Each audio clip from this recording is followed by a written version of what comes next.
ഇസ്ലാമിക ദർശനത്തിൽ ജനറേഷൻ കുറയ്ക്കാനുള്ള യാതൊരു നടപടിയും ഇല്ല. അതായത് അത് പാടില്ല എന്ന് ഖുർആൻ വ്യക്തമാക്കുന്നു. പക്ഷേ ഇന്നത്തെ കാലത്ത് ഒന്നോ രണ്ടോ കുട്ടികളെ കൂടുതൽ പോറ്റാൻ പറ്റാത്തൊരു വ്യവസ്ഥയാണുള്ളത്.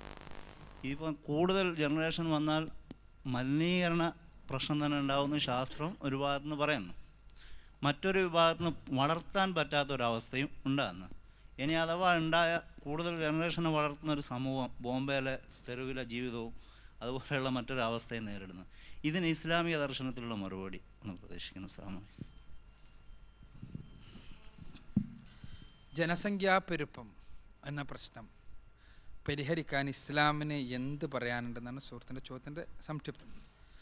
ഇസ്ലാമിന് പറയാനുള്ളത് ജനസംഖ്യാപെരുപ്പം ഒരു പ്രശ്നമല്ല എന്നാണ്. ജനസംഖ്യ ഒരു പ്രശ്നമാണ് എന്ന് പറയുന്നവർ വസ്തുനിഷ്ഠമായ തെളിവുകളുടെ അടിസ്ഥാനത്തിൽ അത് പ്രശ്നമാണെന്ന് സ്ഥാപിക്കാൻ സാധിക്കാറില്ല. ഇത് ഞാൻ പറയുന്നത് മാൽത്തൂസിയൻ തിയറി മുതൽക്കുള്ള ഈ ജനസംഖ്യാ പെരുപ്പത്തെക്കുറിച്ചുണ്ടാക്കിയിട്ടുള്ള ഉട്ടോപ്യൻ തിയറികൾ പരിശോധിച്ചതിന് ശേഷം ഇന്നും ജനസംഖ്യ എന്നത് ലോകത്തിനൊരു പ്രശ്നമേ അല്ല. ജനസംഖ്യയല്ല പ്രശ്നം, മറിച്ച് മറ്റൊരുപാട് പ്രശ്നങ്ങളാണുള്ളത്. ജനസംഖ്യ പ്രശ്നമാകുന്നത് എപ്പോഴാണ്? ഒന്ന്, സുഹൃത്ത് പറഞ്ഞതുപോലെ ഭക്ഷണം കൊടുക്കാൻ സാധ്യമല്ലാത്ത അവസ്ഥ വരിക എന്ന് പറഞ്ഞു. ഭക്ഷണം കൊടുക്കാൻ സാധ്യമല്ലാത്ത അവസ്ഥ ലോകത്ത് ഇന്നുണ്ടോ മനുഷ്യന്? ലോകത്തിനില്ല. സത്യത്തിൽ ലോകത്തിനില്ല. ലോകത്തിൻ്റെ മനസ്സാക്ഷിക്ക് അനുഭവപ്പെട്ട മാനസികമായ സങ്കുചിതത്വമാണ് പ്രശ്നം. അമേരിക്കയിൽ ഗോതമ്പ് വില നിയന്ത്രിക്കുവാൻ വേണ്ടി ടൺ കണക്കിന് ഗോതമ്പ് കപ്പലിൽ കൊണ്ടുപോയി സമുദ്രത്തിൽ ആഴ്ത്തിക്കളയുന്നു. എന്തിന്? മുതലാളിത്തത്തിന് ഗോതമ്പ് വില നിയന്ത്രിക്കണം, ഒരു പ്രത്യേക വില നിലവാരത്തിൽ നിൽക്കണം.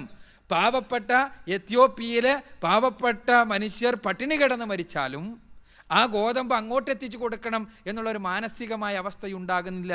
ആ മാനസിക അവസ്ഥയെയാണ് നമ്മൾ പ്രചോദിപ്പിച്ചുണ്ടാക്കേണ്ടത്. ഒന്ന്, ഭക്ഷണം എന്നതൊരു പ്രശ്നമേ അല്ല. രണ്ടാമത്തേത്, ഇന്നത്തെ കുടുംബ സംവിധാനത്തിൽ രണ്ടിലധികം കുട്ടികളെ പോറ്റാൻ പറ്റണില്ല എന്ന് ആരാ പറഞ്ഞതെന്ന് ചോദിച്ചാൽ, നിങ്ങൾക്ക് 2 കുട്ടികളെ പോറ്റാൻ കഴിയുമെന്ന് ആരാ പറഞ്ഞത്? 1 കുട്ടിനെ പോറ്റാൻ കഴിയുമെന്ന് ആരാ പറഞ്ഞത്? ഇവിടെ ഞാൻ സൂചിപ്പിക്കുന്നത് എന്താണെന്ന് വെച്ചാൽ, നിങ്ങൾക്ക് ആവശ്യമായ അനുഗ്രഹങ്ങൾ നൽകുന്നത് പടച്ചതമ്പുരാനാണ്. നമ്മളാണ് ഓരോരുത്തരാണ് എല്ലാ അനുഗ്രഹങ്ങളും ഉണ്ടാക്കുന്നത് എന്ന തെറ്റായ ധാരണയുടെ അടിസ്ഥാനത്തിൽ സ്ഥാപിക്കപ്പെട്ട സങ്കല്പങ്ങളിൽ നിന്നുകൊണ്ട് നിന്നുകൊണ്ട് ചിന്തിക്കുമ്പോഴാണ് ഈ പ്രശ്നം ഉണ്ടാകുന്നത്. സത്യത്തിൽ 1-ലധികം 2-ലധികം കുട്ടികൾ ഉണ്ടായി എന്നതുകൊണ്ട് പട്ടിണി കിടക്കുന്ന എത്ര കുടുംബങ്ങൾ കേരളത്തിൽ കാണിച്ചു തരാൻ പറ്റും? അതേസമയം ഒരൊറ്റ കുട്ടികളും ഇല്ലാത്ത കുടുംബങ്ങൾ പട്ടിണി കിടക്കുന്നത് ഞാൻ കാണിച്ചു തരാം. ഒരൊറ്റ മക്കൾ മാത്രമുള്ള കുടുംബങ്ങൾ ആ ഒറ്റ മോനെ കൊണ്ട് എടങ്ങാറ് 28 ആയത് ഞാൻ കാണിച്ചു തരാം. എങ്ങനെയത് ഉണ്ടായത്? ഒരൊറ്റ മോനെ കൊണ്ട് ലക്ഷപ്രഭുക്കളായി ജീവിച്ചിരുന്ന ആളുകൾ അവസാനം ഈ ഒരൊറ്റ മകൻ്റെ ഗുരുത്തക്കേട് കൊണ്ട് തെരുവ് തണ്ടേണ്ട അവസ്ഥയിൽ ബാങ്ക്രപ്റ്റായ അവസ്ഥ ഉള്ളത് ഇന്ന് കേരളത്തിൽ എത്ര കുടുംബങ്ങളുണ്ട്? എന്താ കാരണം? ഇവിടെ മക്കളുടെ എണ്ണമല്ല, മാനസികമായ നിലവാരമാണ് പ്രശ്നം. അവിടെ നമ്മളുടെ സുഖത്തിന്, നമ്മളുടെ സുഖം എന്ന് നമ്മൾ കണക്കാക്കുന്ന കാര്യത്തിന് കടിഞ്ഞാണാകും എന്നുള്ളതുകൊണ്ട് ചില നിയമങ്ങൾ നമ്മൾ ആവിഷ്കരിക്കുകയാണ്, നമ്മൾ ചില കാര്യങ്ങൾ പറയാണ്. പിന്നെ നിങ്ങൾ ചിന്തിച്ചു നോക്കുക, പട്ടിണി സാധാരണയായി പറയാറുള്ള ജനസംഖ്യ എന്ന പ്രശ്നത്തിൻ്റെ ഫലമായിട്ടുണ്ടാകുന്ന പട്ടിണി എന്ന് പറഞ്ഞ പ്രശ്നം മാത്രം എടുക്കുക. പട്ടിണി എന്ന കേവല പ്രശ്നം മാത്രം എടുക്കുക. ഞാൻ ചോദിക്കട്ടെ, ഇന്നത്തെ തലമുറയിൽ കേരളത്തിൽ പട്ടിണി എന്നത്, കഞ്ഞി കുടിക്കാനില്ലാത്ത പട്ടിണി എന്നത് കേവലം എപ്പോഴെങ്കിലും നമുക്ക് അനുഭവപ്പെടുന്ന ഒരു പത്രങ്ങളിൽ നമ്മൾ വായിക്കുമ്പോൾ അത്ഭുതപ്പെടുന്ന ഒരു പ്രതിഭാസമാണ് അല്ലേ? സത്യമാണത്. അതേസമയം നിങ്ങൾ ഒന്ന് തലനിരച്ച ആളുകളോട് ചോദിച്ചു നോക്കുക, പഴയ തലമുറയുടെ അവസ്ഥ എന്തായിരുന്നു എന്ന്. എന്തേ കാരണം? ആളുകളുടെ എണ്ണം കൂടിയിട്ടില്ലേ? ജനസംഖ്യാ പെരുപ്പമുണ്ടായിട്ടില്ലേ? പെരുപ്പമുണ്ടായപ്പോൾ അതിനനുസരിച്ചുള്ള ഉൽപാദനമുണ്ടായി. ആ ഉൽപാദനത്തിന് പാടത്തിൻ്റെ എണ്ണം കൂടിയിട്ടില്ല. പക്ഷേ പുതിയ ടെക്നിക്കുകൾ ഉണ്ടായി. ഈ ടെക്നിക്കുകൾ ആരുണ്ടാക്കി കൊടുത്തത്? ജനറ്റിക് എഞ്ചിനീയറിങ്ങിലുണ്ടായ ബയോടെക്നോളജിയിലുള്ള വളർച്ച വഴി നമുക്ക് പുതിയ കേന്ദ്രങ്ങളിലേക്ക് പോയി. നമ്മൾ ഇന്നലകളിൽ വിറകുണ്ടാകൂല, മാൽത്തൂസിയൻ തിയറിയിലാലും പറയുന്നുണ്ട്, വിറകുണ്ടാകൂല, കാട് മുഴുവനും വെട്ടി നശിപ്പിക്കേണ്ടി വരും. എന്തുണ്ടായാൽ? ജനസംഖ്യയുണ്ടായാൽ ആ കാട് വെട്ടി നശിപ്പിക്കുന്നത് വഴി പ്രശ്നമുണ്ടാകുമെന്ന് പറഞ്ഞു. പെട്രോൾ ഉണ്ടായി. ശേഷം ആ പെട്രോൾ വന്നപ്പോൾ നമുക്ക് ആ പെട്രോൾ ഉപയോഗിക്കുന്നതിനെ കുറിച്ച് നമ്മൾ ചിന്തിച്ചു. ഇത് ഞാൻ പറയുന്നത് എന്താണെന്ന് വെച്ചാൽ, ജനസംഖ്യ എന്നത് അത് പടച്ച തമ്പുരാൻ ഏറ്റെടുത്തതാണ്. പടച്ച തമ്പുരാൻ ഒരാളായാലും 10 ആളായാലും 100 ആളായാലും സംരക്ഷിക്കാമെന്നത് അവൻ നൽകിയ വാഗ്ദാനമാണ്. അതുകൊണ്ട് തന്നെ ജനസംഖ്യ ഒരു പ്രശ്നമേ അല്ല. ജനസംഖ്യ ഒരു പ്രശ്നമാണ് എന്ന് വരുത്തി തീർക്കുകയാണ് ചെയ്യുന്നത്. എപ്പോൾ ജനസംഖ്യ ഒരു പ്രശ്നമാണ് എന്ന് വരുത്തി തീർക്കുന്നത് ഏത് രൂപത്തിലാണ്? 3ാം ലോക രാജ്യങ്ങളെ അടിമകളാക്കുവാനുള്ള ഒരു പ്രത്യേക തന്ത്രത്തിൻ്റെ ഭാഗം കൂടിയാണ്. ഇത് കമ്മ്യൂണിസ്റ്റ് സൈദ്ധാന്തികന്മാരെല്ലാം കുറച്ചു കാലം മുമ്പ് കൃത്യമായിട്ട് പറഞ്ഞിരുന്നതാണ്. കമ്മ്യൂണിസ്റ്റ് സൈദ്ധാന്തികന്മാർ ജനസംഖ്യ എന്നത് ലോകത്തൊരു പ്രശ്നമല്ല എന്ന് കുറച്ചു കാലം മുമ്പ് പറഞ്ഞതാണ്. പിന്നീട് ലോകത്തിൻ്റെ ഒഴുക്കിനോടൊപ്പം അവരും ചേർന്ന് പറയാൻ തുടങ്ങിയെന്ന് മാത്രമേ ഉള്ളൂ. എന്താണ്? 3ാം ലോക രാജ്യത്തിൻ്റെ ഏറ്റവും വലിയ ആയുധം എന്താണ്? മാൻ പവറാണ്, മനുഷ്യ വിഭവശേഷിയാണ്. ഈ മനുഷ്യ വിഭവശേഷിയെ കൃത്യമായി പ്ലാനിങ്ങോടുകൂടി ഉപയോഗപ്പെടുത്തിയാൽ അത് പലപ്പോഴും ഈ അധികാരത്തിൻ്റെ അതല്ലെങ്കിൽ ആയുധത്തിൻ്റെ അടിസ്ഥാനത്തിൽ മാത്രം ലോകത്തെ ഭരിക്കുന്ന ആളുകൾക്ക് പ്രയാസകരമായി ഭവിച്ചേക്കാം.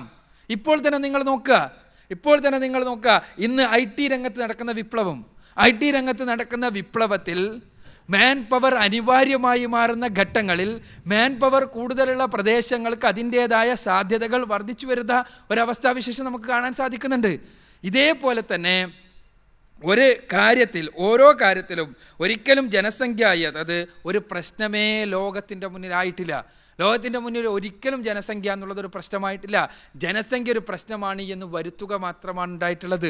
പിന്നീടുള്ളത് ഇവിടെ ഉള്ള പൊള്യൂഷൻ്റെ കാര്യമാണ്. പൊള്യൂഷൻ എന്നത് ജനസംഖ്യ കൊണ്ടുണ്ടാകുന്ന പൊള്യൂഷൻ അല്ല. ജനങ്ങളുടെ എണ്ണം കൂടുന്നതിനനുസരിച്ച് എണ്ണം കൂടിയാലും കുറഞ്ഞാലും മനുഷ്യരുടെ മാനസിക നിലവാരം മാറാത്തത് കൊണ്ടുണ്ടാകുന്ന പൊള്യൂഷൻ അവിടെ ഉള്ളത്. എന്താണ്? പരമാവധി പ്രകൃതിയെ ചൂഷണം ചെയ്യുക. ആ രംഗത്ത് നമ്മൾ ദൈവികമായ മാർഗദർശനത്തെ തീരെ അനുസരിക്കാതിരിക്കുക എന്നുള്ള ഒരു ചിന്താഗതി ഉള്ളത് കൊണ്ടാണ് ഈ പൊള്യൂഷൻ്റെ അടിസ്ഥാന കാരണം. മനുഷ്യന് ആളെണ്ണം കൂടിയാൽ പൊള്യൂഷൻ ഉണ്ടാകുന്നത് എങ്ങനെ ആളെണ്ണം കൂടിയാൽ പൊള്യൂഷൻ ഉണ്ടാവുക? മനുഷ്യൻ്റെ സ്വാഭാവികമായ ജൈവിക ക്രിയകൾ എന്താണ്? തിന്നുക, കുടിക്കുക, പിന്നെ അതേപോലെ തന്നെ വിസർജിക്കുക എന്നിവയാണ്. തിന്നുക, കുടിക്കുക, വിസർജിക്കുക തുടങ്ങിയ ജൈവിക പ്രക്രിയകൾ വഴി ഇവിടെ യാതൊരു പൊള്യൂഷനും ഉണ്ടാവുകയില്ല. സത്യമാണത്. പിന്നെ എന്താണ്? പ്രകൃതി ഉപയോഗപ്പെടുത്തുമ്പോഴാണ്. ഒരു ആറ്റം ബോംബ് വീഴുമ്പോൾ അവിടെ എന്തുണ്ടാകുന്നു? വലിയ പൊള്യൂഷൻ ഉണ്ടാകുന്നു. ഒരു ആറ്റോമിക് ടെസ്റ്റ് നടക്കുമ്പോൾ നമ്മുടെ ഓസോൺ ലെയറിനെ പോലും ബാധിക്കുന്ന രീതിയിലുള്ള വലിയ പൊള്യൂഷൻ ഉണ്ടാകുന്നു. അതേപോലെ തന്നെ നമ്മുടെ ഗ്രീൻ ഹൗസ് എഫക്റ്റിനെ ബാധിക്കുന്ന വലിയ പൊള്യൂഷൻ ഉണ്ടാകുന്നു. ഈ പൊള്യൂഷന് കാരണം ഒരു വ്യക്തിയാണ്, അല്ലെങ്കിൽ ഒരു രാജ്യമാണ്, ഒരു രാജ്യത്തിൻ്റെ സ്വാർത്ഥമായ താല്പര്യമാണ്. അവിടെ ആളുകളുടെ എണ്ണവുമായിട്ട് അതിന് യാതൊരു ബന്ധവുമില്ല. ഇനി നിങ്ങൾ ചിന്തിച്ചു നോക്കുക, ലോകത്ത് അതിശക്തമായ ശാസ്ത്രീയ വിപ്ലവങ്ങൾ, ആ വിപ്ലവങ്ങളാണ് പലപ്പോഴും മനുഷ്യനെ പുതിയ പുതിയ മുന്നേറ്റങ്ങളിലേക്ക് നയിച്ചിട്ടുള്ളത്. ആ ശാസ്ത്രീയ വിപ്ലവങ്ങൾക്ക് നിമിത്തമായ വ്യക്തികളുണ്ടല്ലോ, ആ വ്യക്തികൾ ഒരു സമൂഹത്തിൽ ഒരു പ്രത്യേക സമയത്ത് ജനിച്ചവരാണ്. ഐൻസ്റ്റൈൻ നമ്മുടെ പുതിയ ഊർജ്ജ വിപ്ലവത്തിൻ്റെ പിന്നിലുണ്ടായിരുന്ന പ്രധാനപ്പെട്ട തല നമുക്കറിയാം, ഐൻസ്റ്റൈൻ. അതേപോലെ തന്നെ വാട്സൺ ക്രിക്ക് നമ്മുടെ പുതിയ ജനിതക എഞ്ചിനീയറിങ്ങിൻ്റെ പിന്നിലുള്ള വലിയ മസ്തിഷ്കങ്ങൾ. ഇവരിൽ പലരും മാതാപിതാക്കളുടെ 2ാമത്തെ മക്കളല്ല, 5ാമത്തെയും 6ാമത്തെയും മക്കളാണ്. അവരുടെ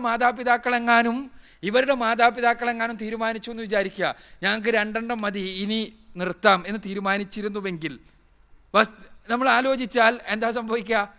ഈ വാട്സണും ക്രിക്കും ഉണ്ടാവില്ല, അതേപോലെ തന്നെ ഐൻസ്റ്റൈനെ പോലുള്ളവരുണ്ടാകില്ല. ഫലമോ? ഇത് സ്വാഭാവികമായിട്ട് ഉണ്ടാകുമായിരിക്കാം, പക്ഷെ ഫലം എന്താണ്? അപ്പം ഞാൻ പറയുന്നത് എന്താണെന്ന് വെച്ചാൽ, സമൂഹം ഈ ഭൂമിയിൽ മനുഷ്യരുടെ സന്തുലിതത്വം എന്നത് ഭൂമിയുമായി ബന്ധപ്പെട്ടതാണ്. ബാക്കി ജൈവലോകത്തിൻ്റെ മാതിരി തന്നെ ജൈവലോകത്ത് നിങ്ങൾക്ക് എത്ര വലിയ ജനനങ്ങളുണ്ടായിരുന്നാലും ജൈവലോകത്ത് നമുക്ക് ആർക്കും വെടിവെച്ച് കൊല്ലേണ്ടി വരാറില്ല. അത് ജൈവലോകത്തിന് ആവശ്യമായ രീതിയിൽ തന്നെ ജനനവും മരണവും നടക്കുന്നുണ്ട്. ഏതെങ്കിലും ഒരു ജീവിൻ്റെ വർധനവ് ജൈവലോകത്തിനൊരു പ്രശ്നമായി മാറുന്നത് നമുക്ക് കാണുന്നില്ല. ഉണ്ടോ? ഇല്ല. ജൈവലോകത്തിനൊരു പ്രശ്നമായി മാറുന്നില്ല. ജൈവലോകത്ത് കൂടുതൽ എണ്ണം ആവശ്യമുള്ള ജീവികൾ എണ്ണപ്പെരുപ്പം സംഭവിച്ചുകൊണ്ടിരിക്കുന്നുണ്ട്, എണ്ണം കുറയേണ്ട ജീവികൾ എണ്ണം കുറഞ്ഞുകൊണ്ടിരിക്കുന്നുണ്ട്. അപ്പോൾ അങ്ങനെ ആ ജൈവലോകത്തിൻ്റെ സന്തുലിതാവസ്ഥ ഭൂമി തന്നെ സ്വയം നിയന്ത്രിക്കുന്ന കാര്യമാണ്. അതേപോലെ തന്നെ പടച്ച തമ്പുരാൻ നമുക്ക് ഭക്ഷണം നൽകാമെന്നുള്ളത് ഏറ്റിട്ടുള്ളതാണ്. ആ വിശ്വാസത്തിൻ്റെ അടിസ്ഥാനത്തിലാണ് ഇസ്ലാമിക വിശ്വാസ സങ്കല്പങ്ങൾ സ്ഥിതി ചെയ്യുന്നത്. അതുകൊണ്ട് തന്നെ ജനനം എന്നത് പിന്നെ മനുഷ്യരുടെ ജനസംഖ്യ എന്നതൊരു പ്രശ്നമായി ഇസ്ലാം അംഗീകരിക്കുന്നില്ല. അതുകൊണ്ട് തന്നെ ഇസ്ലാമിൻ്റെ മുന്നിൽ അതിനുള്ള ഒരു പരിഹാരമില്ല. പടച്ച തമ്പുരാനുള്ള വിശ്വാസമാണ്, തവക്കുലാണ് ആ രംഗത്തുള്ള പരിഹാരം. ആ തവക്കുലിന് തയ്യാറുണ്ടെങ്കിൽ പടച്ച തമ്പുരാൻ ഏത് രംഗത്തും നമ്മളെ സഹായിക്കുന്നുള്ളതാണ് സത്യം. അത് ഒരു മാനാണെങ്കിലും 10 മക്കളാണെങ്കിലും.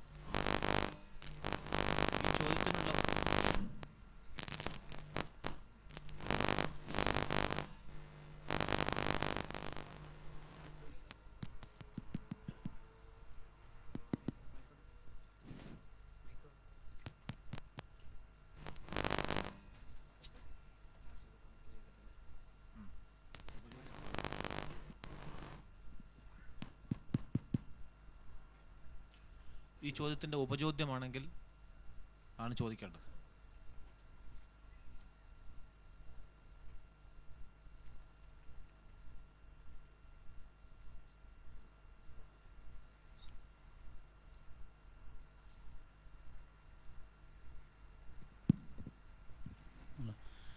അതായത് മുസ്ലിങ്ങൾക്ക് ഇതൊരിക്കലും പാടില്ല എന്ന് വിശ്വസിക്കുന്ന ഒരു വ്യക്തിയാണ്. അത് പാടും. പക്ഷെ മുസ്ലിങ്ങൾ ഇത് സ്വകാര്യപൂർവ്വം ഏറ്റവും കൂടുതൽ ഉപയോഗിക്കുകയും, അതായത് ഒരു കൂടുതൽ അതായത് ഇപ്പോൾ ഒരു കല്യാണം കഴിക്കാൻ പോകുന്നുണ്ടെങ്കിൽ നമ്മുടെ നാട്ടിൽ കാണുന്നൊരു ചുറ്റുപാടാണ്. അവിടെ കൂടുതൽ ജനറേഷൻ ഉണ്ടെങ്കിൽ അവിടുന്ന് കല്യാണം കഴിക്കുകയും പോലും ചെയ്യാത്ത മുസ്ലിങ്ങളാണ് നമ്മളൊരുപാട് നമുക്ക് കാഴ്ചപ്പാട് കാണുന്നൊരിതാണ്. അപ്പോൾ അതാ ഞാൻ ചോദിച്ചത്, അതിലുള്ള വൈരുദ്ധ്യം, നമ്മളത് മുറുക്കെ പറയുകയും പ്രസംഗിക്കുകയും ചെയ്തിട്ട് അതിലൊരുപാട് വൈരുദ്ധ്യങ്ങൾ നമ്മൾ വെച്ച് പുലർത്തുന്നുണ്ട്. സത്യമായിട്ടും സുഹൃത്ത് പറഞ്ഞത് ശരിയാണ്. വൈരുദ്ധ്യങ്ങളുണ്ട്. തവക്കുൽ നമുക്ക് നഷ്ടപ്പെടുകയാണ്. പടച്ച തമ്പുരാനേക്കാളും വലിയ പ്ലാനർ നമ്മളെല്ലാവരും ആവുകയാണ്. പടച്ച തമ്പുരാൻ്റെ പ്ലാനിങ് അല്ല, നമ്മളുടെ എല്ലാവരും പ്ലാനിങ് ആണ് ലോകത്ത് വിജയിക്കുക എന്ന് നമ്മൾ വിചാരിച്ചുകൊണ്ടിരിക്കുന്നു. അങ്ങനെ പ്ലാനിങ് പരാജയപ്പെടുന്ന നമ്മൾ കാണുന്നു. 2 കുട്ടികൾ മതിയെന്ന് വിചാരിച്ചവർ 2 കുട്ടികൾ ആക്സിഡൻറ്റിൽ മരിക്കുമ്പോൾ മേപ്പെട്ട് നോക്കിയിട്ട് ഇനി എന്ത് ചെയ്യും എന്നാലോചിക്കാതെ പ്രയാസപ്പെട്ട് ദത്ത് എടുക്കുവാൻ വേണ്ടി പോകുന്ന കാഴ്ച നമ്മുടെ സമൂഹത്തിലെ പൊതു കാഴ്ചയായി മാറുന്നു. പടച്ച തമ്പുരാൻ്റെ പ്ലാനിങ്ങിനെക്കാട്ടിയും വലിയ പ്ലാനേഴ്സ് നമ്മളായി മാറുമ്പോൾ ഉണ്ടാകുന്ന പ്രശ്നമാണിത്. ആസൂത്രകൻ, ഏറ്റവും വലിയ ആസൂത്രകൻ പടച്ചോനാണ്. പടച്ചോനിൽ നമുക്ക് തവക്കുലാക്കാൻ പറ്റണം. ആ തവക്കുലാക്കിയിട്ട് ഈ കാര്യങ്ങളുമായി, എന്നാൽ ഈ രംഗത്ത് നമുക്ക് നമ്മുടേതായ പ്രയാസങ്ങളും പ്രശ്നങ്ങളിലും പരിഹാരം വേണ്ടതില്ല എന്നല്ല, മറിച്ച് പടച്ച തമ്പുരാൻ തവക്കുലാക്കിയിട്ട് കാര്യങ്ങൾ മുന്നോട്ട് പോവുക എന്നുള്ള രീതിയാണ് ശരി എന്നാണ് ഞാൻ പറയുന്നത്. സുഹൃത്ത് സൂചിപ്പിച്ചത് തന്നെ.